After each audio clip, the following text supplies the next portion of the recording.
नमस्कार किसान साथियों, F2DF मोबाइल ऐप और F2DF जो वेबसाइट है वो आज आपके लिए एक बहुत महत्वपूर्ण वीडियो लेके आई है। देखिए किसान साथियों, आज जो जितने भी हमारे पशुपालक भाई हैं या फिर जितने भी किसान हैं जो पशु पालते हैं कहीं ना कहीं, ताकि उनके घर में दूध का उत्पादन हो सके, जिसको वो खुद यूज कर सके और मार्केट में बेच के कहीं ना कहीं थोड़ा पैसा कमा सके, उनके लिए सबसे महत्वपूर्ण चीज़ क्या है जिसके ऊपर आपको ध्यान रखना पड़ेगा। आपके पशु का दूध का उत्पादन है, आपका पशु का दूध जो है वो अच्छा दे और कहीं ना कहीं ज़्यादा मात्रा में दे, तभी आप फायदा कमा सकते हो। उसके लिए जो सबसे महत्वपूर्ण चीज़ है वो ये है कि आप अपने पशु को कैसा आहार दे रहे हो। अगर आप अपने पशु को अच्छा आहार नहीं दे रहे हो तो कहीं ना कहीं उससे उसका दूध का उत्पादन गिरेगा, और जब दूध का उत्पादन गिरेगा तो जिससे कहीं ना कहीं आपका जो मुनाफा है वो घटेगा। अब आपको ये ध्यान रखना है कि आपका पशु है उसको आहार कैसा देना चाहिए, जिसके ऊपर आपको ध्यान रखना है। देखिए, सबसे पहली चीज़ जिसके ऊपर आपको सबसे ज़्यादा ध्यान देने की आवश्यकता है वो है कि आप उसको कैसा चारा खिला रहे हो। कई बार हमारे पशुपालक भाई ये करते हैं कि मार्केट से किसी कोई फीड लेके आते हैं, लेकिन आप एक चीज़ देखिएगा, जो आप मार्केट से फीड लेके आ रहे हो और अपने पशु को दे रहे हो, उससे सबसे पहली बात कहीं ना कहीं सबसे बड़ी दिक्कत क्या आती है कि आपकी जेब के ऊपर ज़्यादा खर्चा पड़ता है। और दूसरी चीज़, आपको ये नहीं पता कि आप जो फीड लेके आए हो उसमें कैसे मिनरल है, कैसे उसमें प्रोडक्ट या फिर कैसा उसमें मटेरियल यूज किया गया है। क्या वो जो उन्होंने मटेरियल बनाया है, जिस भी प्रोडक्ट से बनाया है, जिस भी अनाज से बनाया है, वो अनाज कैसा था, उसकी क्वालिटी कैसी थी। क्योंकि मार्केट से अगर आप किसी अच्छे ब्रांड का लेके आओगे, क्योंकि एक बड़े ब्रांड के दिमाग में ये बात होती है कि उनका नाम खराब ना हो, तो वो शायद अच्छा हो सकता है लेकिन बहुत महंगा होगा। और किसी आप लोकल ब्रांड का यूज़ करोगे तो वो कहीं ना कहीं ख़राब हो सकता है, उसके अंदर मिलावट हो सकती है। और एक बात और मैं आपको बता रहा हूँ, जो मार्केट से आप फीड लेके आते हो, आपको ये नहीं पता होता उसके अंदर कितनी मिलावट या फिर केमिकल कितने यूज़ कर रहे हैं वो लोग।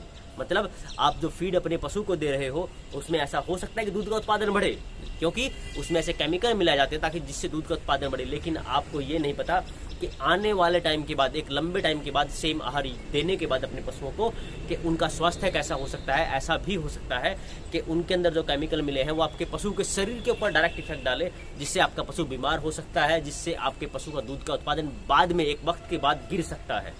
क्योंकि सबसे बड़ी दिक्कत यही है कि आप जो मार्केट से लेके आते हो महंगा भी है और शायद पता नहीं वो अच्छा हो या ना हो। लेकिन सबसे मेन चीज़, अगर आप अपने घर में ही संतुलित आहार बनाएंगे, एक अच्छा आहार अपने घर के अंदर ही बनाएंगे, तो सबसे पहली चीज़ है, हर एक पशुपालक भाई इस बात का ध्यान जरूर रखता है कि अपने पशु को अच्छा चारा खिलाए, अच्छा अनाज खिलाए। मतलब सबसे पहली चीज़, क्वालिटी जो आप अपने घर में बनाओगे ना वो अच्छी होगी डेफिनेटली, और दूसरा सस्ता भी होगा। अच्छा भी और सस्ता भी अगर खुद बनाओगे तब। तो अब उसके लिए आपको ध्यान रखना है कि कैसे अपने पशु को आहार दें। सबसे पहले चीज़, एक बात देखिएगा, अपने पशु को जो आप आहार दे रहे हो उसमें सूखा चारा और हरा चारा दोनों होने चाहिए। मतलब आप ऐसा मत कीजिएगा कि बिल्कुल हरा चारा दे रहे हो, हरे चारे के अंदर सूखे चारे की मात्रा को मिलाना चाहिए। अगर हम इसके अनुपात की बात करें, हरा चारा 60% तक रखिएगा और सूखा चारा उसके अंदर 40% तक रखिएगा ज़रूर। उसके बाद जो बात आती है वो आती है संतुलित आहार की। आप अपने पशु को कैसा संतुलित आहार दें। देखिए, सबसे मेन चीज़ इसमें जो आप उसको फीड खिलाते हो उसमें सबसे मेन ज़रूरी चीज़ है मौसम कैसा है। मतलब मौसम के अनुसार आप अपने पशु को आहार दीजिएगा। जैसे अगर हम बात करें गर्मियों की, अगर गर्मी का मौसम है तब आप गेहूँ और जो है उसकी मात्रा को ज़्यादा रखिएगा। लेकिन अगर सर्दियों की बात है तो सर्दियों में आपको अपने पशु को जो आहार देना है उसके लिए जो ज़रूर बात है वो ये है कि अपने पशु को जो आप आहार दे रहे हो उसके अंदर आप बाजरे की और मेथी की मात्रा ज़्यादा रखिएगा। और उसमें प्रतिदिन सर्दियों के मौसम में आप ध्यान रखिएगा कि अपने पशु को कम से कम 100 ग्राम तक सरसों का तेल ज़रूर दे।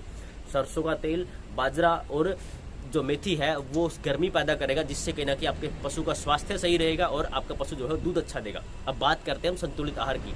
देखिए, हमारे पशु को जो पशु का दूध का उत्पादन होगा, दो कारक बहुत महत्वपूर्ण होते हैं। उसमें एक होता है प्रोटीन कितने हैं और दूसरा है कैल्शियम कितने, क्योंकि हमारा दूध है जो उसके अंदर प्रोटीन और कैल्शियम की मात्रा सबसे ज़्यादा होती है।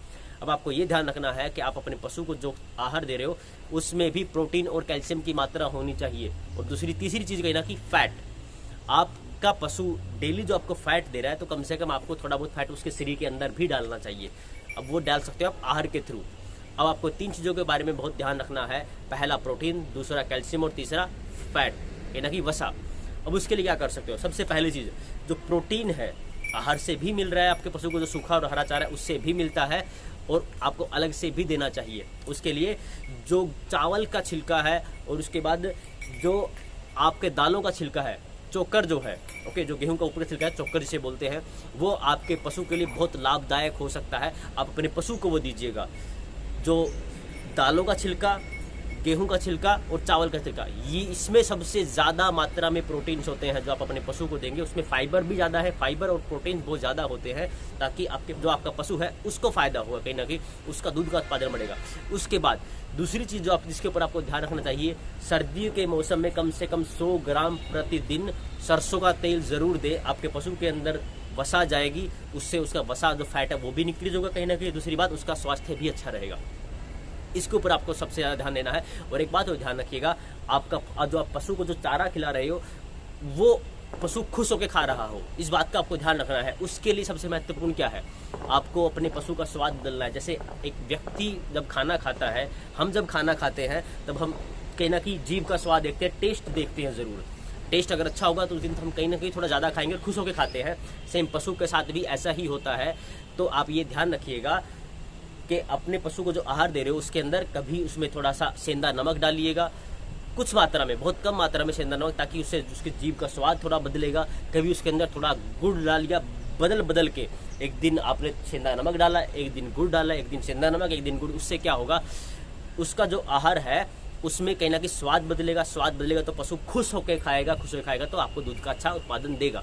और एक बात और ध्यान रखिएगा, आपका जो पशु का जो आहार है उसके अंदर थोड़ा सा 5 ग्राम तक आपको मीठा सोडा ज़रूर मिलाना चाहिए, क्योंकि मीठे सोडे से क्या होगा, जो पशु की पाचन शक्ति है वो इंक्रीज होगी। मतलब आप जो फीड दे रहे हो उसी फीड से भी आप अपने पशु के दूध का उत्पादन बढ़ा सकते हैं।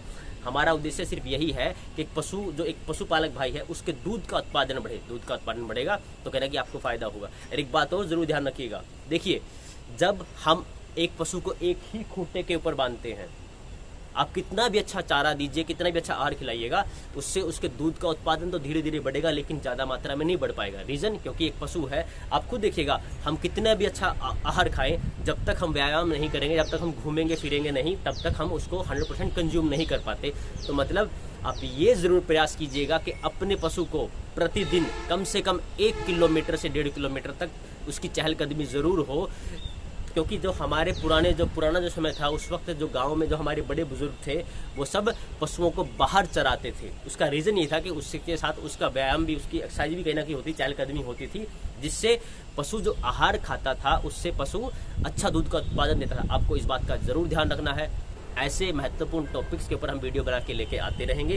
अगर आपको किसी भी इंटरेस्टिंग टॉपिक के ऊपर वीडियो बनवानी है, जो आपकी पसंद का टॉपिक है, या फिर जिसके बारे में आपको जानकारी चाहिए, हमें लिखिएगा, हम उसके ऊपर ज़रूर वीडियो बना के आप तक पहुंचाएंगे।